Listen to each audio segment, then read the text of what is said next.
আমরা হলাম বাঙালি বন্ধুরা, আমরা কি শুভ নববর্ষ বলতে শুধু ভালো মন্দ খাওয়া দাওয়াই বুঝি বছরের প্রথম দিনটা? না, এই দিনটিতে নিজের মা বাবা আত্মীয় স্বজন সবাই নিয়ে ভালো থাকা, ভালো রাখা, সবাইকে শ্রদ্ধা ভক্তি করা, এই এই বছরের প্রথম দিনটা। ভালো থাকো, সুস্থ থাকো সবাই। 1433 সনের বাংলা নববর্ষের শুভেচ্ছা ও ভালোবাসা রইল আমার সকল বন্ধুদের। সবাই ভালো থাকো, সুস্থ থাকো। আর বন্ধুরা, আজকে সকাল সকাল সব কাজ শেষ করে রেডি এসে ঘরে ঠাকুর যদি আসছি, তো এখন যাবো ঠাকুরের আশ্রমে। আর ঠাকুর আশ্রমে অঞ্জলি হইব, এখানে সম্ভবত উপাসনা শুরু হয়ে গেছে, তো এখানে আমি যাবো। আর কি কি হয় বা কতজন লোক হয় সবটাই তোমাদের দেখাবো, ঠিক আছে? তো চলো, এই হলো আমাদের ঠাকুরের আশ্রম। জয়গুরু সবাইকে। আর এই হলো আমাদের তেলিয়ামুড়া অযাচক আশ্রম। তো এই আশ্রমে আমরা এখন আয় পড়ছি। তো বন্ধুরা চলো, তোমাদেরকে আমি ভিতরটাও দেখাবো। আর তোমাদের দাদা ভাই আছে সাথে, আমার মেয়েও আইছে। তো চলো এখন গিয়ে উপাসনা করি।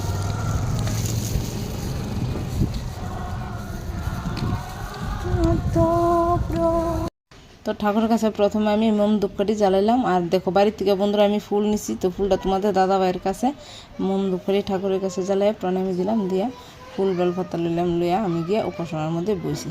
কারণ বন্ধুরা দেখো, গিয়ে দেখি অখণ্ড সংহিত পাঠ হয়ে গেছে গা, তারপরে উপাসনা চলতেছে। তো আমি ঠাকুরের কাছে উপাসনাত বইলাম। আর ঠাকুরের কাছে বইলে মনটা এত শান্ত পবিত্র লাগে যে মানে কি বলবো, ভগবান যেখানে আছে সেখানে স্থানটাই অন্যরকম। তো সকল জঞ্জাট দূর করে সব কিছু ভালো রাখা আমি ভগবানের চরণে নিজের সমর্পণ করছি। তার লাগি ঠাকুর আশ্রমে গেছি।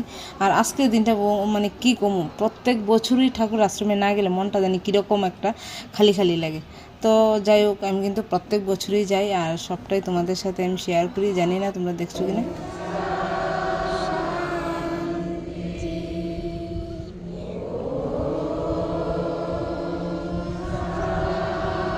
তো বন্ধুরা, উপাসনার অঞ্জলি শেষ হলো। এখন ঠাকুরের কাছে স্মরণাঞ্জলি, যে অঞ্জলিটা, এটাও আমরা ভগবানের কাছে অঞ্জলি প্রদান করব। তো তার লাগে সবাই মিলে এখানে আবার অঞ্জলি নিছি।